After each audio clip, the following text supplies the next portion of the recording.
BJP नेता के घर पहुंचे नीतीश कुमार, बीजेपी हाईकमान भी सक्रिय। फिर पलटी मारने की तैयारी में नीतीश, आरजेडी की उड़ी नींद। 8 महीने में ही महागठबंधन सरकार पर दिख रहा संकट।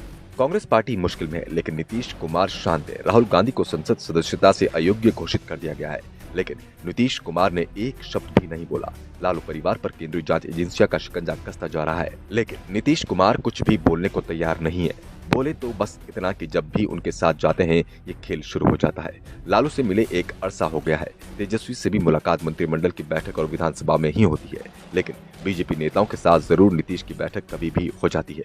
संकेत मिल रहे हैं कि नीतीश कुमार फिर से पलटने की तैयारी कर रहे हैं। नीतीश के पलटने के मिल रहे संकेतों से आरजेडी की नींद उड़ी हुई है। आरजेडी नेताओं की नीतीश के खिलाफ बयानबाजी एकदम बंद हो गई है। तेजस्वी यादव तो खुलकर कह रहे हैं कि उन्हें सीएम बनना ही नहीं है। जब तक नीतीश हैं तब तक वो ही महागठबंधन का नेतृत्व करेंगे। दूसरी ओर नीतीश कुमार की बीजेपी के साथ करीबी लगातार बढ़ती जा रही है। आजकल बीजेपी नेताओं के घर होने वाले हर छोटे बड़े आयोजनों में नीतीश कुमार दिखाई देने लगे हैं। चैती छठ पर भी ये दिखाई दिया। खरना प्रसाद के लिए नीतीश कुमार बीजेपी एमएलसी के घर पहुंच गए, संजय मयूख के घर पहुंच गए। उन्होंने खरना का प्रसाद लिया और कुछ देर रुके और फिर वापस लौट गए। नीतीश कुमार बीजेपी नेता के घर पर तो प्रसाद ग्रहण करने के लिए गए थे, लेकिन सीएम के जाने मात्र से ही बिहार में सियासत तेज हो गई। बिहार में चर्चाएं शुरू हो गई हैं कि अब नीतीश कुमार पलटी मारने का सही समय देख रहे हैं। इस समय बिहार में एमएलसी चुनाव को लेकर प्रचार अंतिम दौर में है और एमएलसी चुनाव के बाद नीतीश कुमार पलटी मार सकते हैं। बीजेपी की ओर से तो जो संकेत मिल रहे हैं कि बात अब पूरी तरीके से हो चुकी है।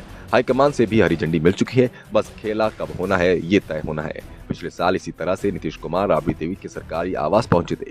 तब मौका रमजान में रोजा इफ्तार का था और अभी भी रमजान का महीना ही चल रहा है, साथ में नवरात्रि भी चल रही है। पिछले साल जब नीतीश कुमार राबड़ी के आवास पर पहुंचे थे तो 4 महीने में ही उन्होंने पलटी मार ली थी। अब सवाल उठ रहे हैं कि नीतीश कब पलटी मारेंगे। छठ बिहार का बहुत बड़ा पर्व है। साल में छठ 2 बार होता है, एक बार चैत में और एक बार कार्तिक महीने में। अभी चैत वाली छठ का समय है और उसके खरना के मौके पर बीजेपी नेता संजय मयूख ने बिहार के सीएम नीतीश कुमार को प्रसाद खाने के लिए न्योता दिया था। इसे स्वीकार करते हुए नीतीश कुमार उनके घर पहुंचे। दरअसल बिहार की राजनीति में छठ, होली और इफ्तार का एक लंबा इतिहास रहा है। लालू यादव की होली, इफ्तार और छठ पॉलिटिक्स हमेशा चर्चा में रही है और इस बार छठ चर्चा में है।